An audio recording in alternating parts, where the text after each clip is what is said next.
Good morning, everyone. I'm Jolly, and it's time for all ages. So, hug the nearest adult near you that lets you. I want to share with you an experience that I had this week that gets right to the heart of what we've been taught culturally versus what happens in real life. Our service today is going to be built around how some parts of our society are really easy to notice, but other parts are not. So, a lot of our culture and the way that we act and the way that people treat us is below the surface of our culture. So, one of the biggest problems that we're discussing as a nation is how our communities interact with the police. Many in our congregation feel a sense of safety and security, knowing that police officers are just a call away. We've been taught that the police are always there to help. Our movies and TV shows depict officers always doing the right thing because they're in pursuit of the bad guy. And below the surface, everyone is thought to be the bad guy in our justice system, until they're proven otherwise. This is the unspoken part that lies underneath the water from our iceberg, because our laws say innocent until proven guilty. But this past Wednesday morning, I was kidnapped by the LAPD because I used sidewalk chalk to write Black Lives Matter.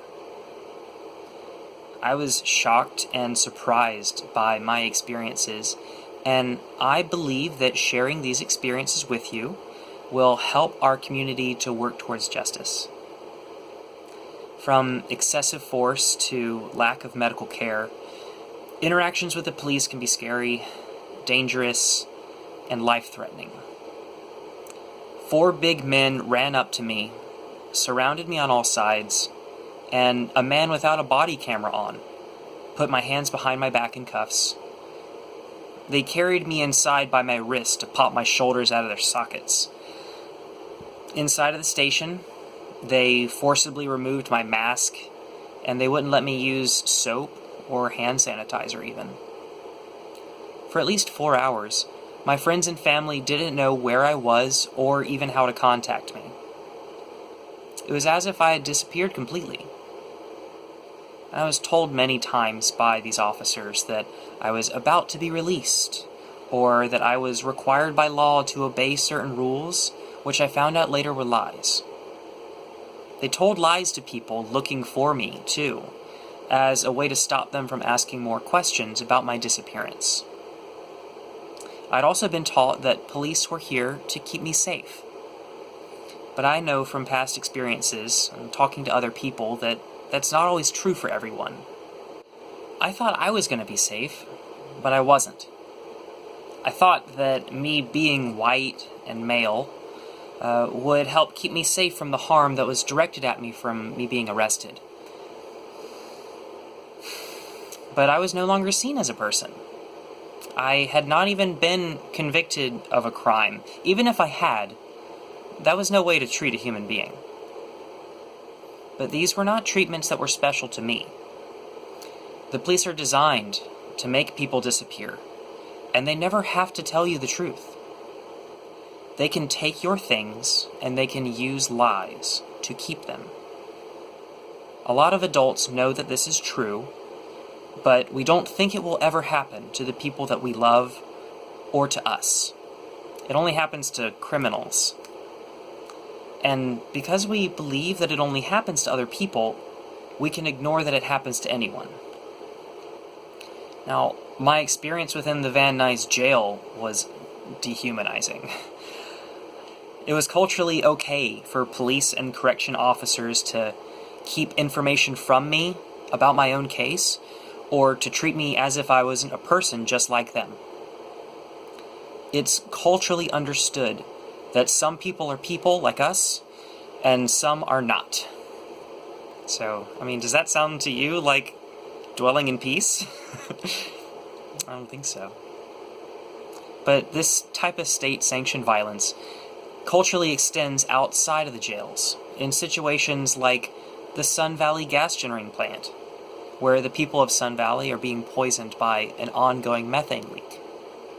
Or our growing houseless population, where an average of 4 people a day die on the streets in Los Angeles.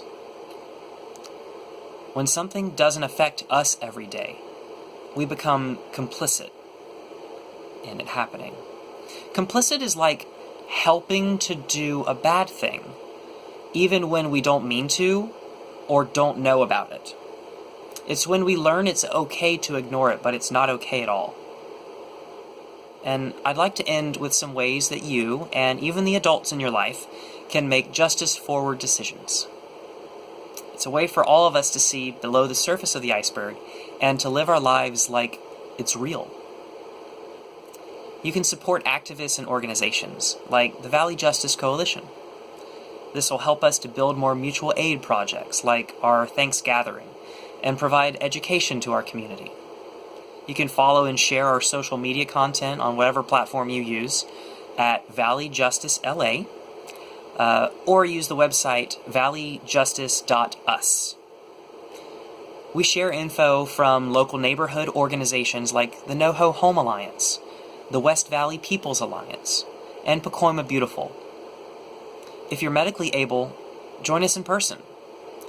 And if you aren't, we also have a virtual protest coming up pretty soon. I'm pretty excited about that. You can also get involved with local politics and follow the decisions of neighborhood and city councils. Offer comments at their meetings, or you can ask me how to make it easy to call or mail to your reps. Activists have had great success in stopping local politicians from criminalizing sleeping on the sidewalks, the same way that 59,000 houseless neighbors here have to do.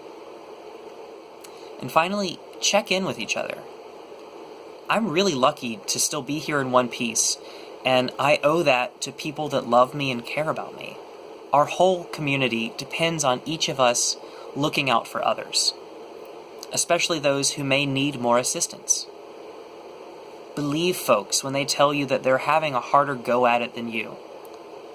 We can't make assumptions about what experiences other people have, because many of those assumptions can make us complicit. So, thank you so much for listening today. Even though today's story was kind of scary at times, it's important for us to quest for truth and to seek that knowledge and freedom. My hope is that we can all remember to love and care for each other as hard as we can, because our world is not running out of danger anytime soon. So check in with someone this week who has it harder than you do. Bye-bye.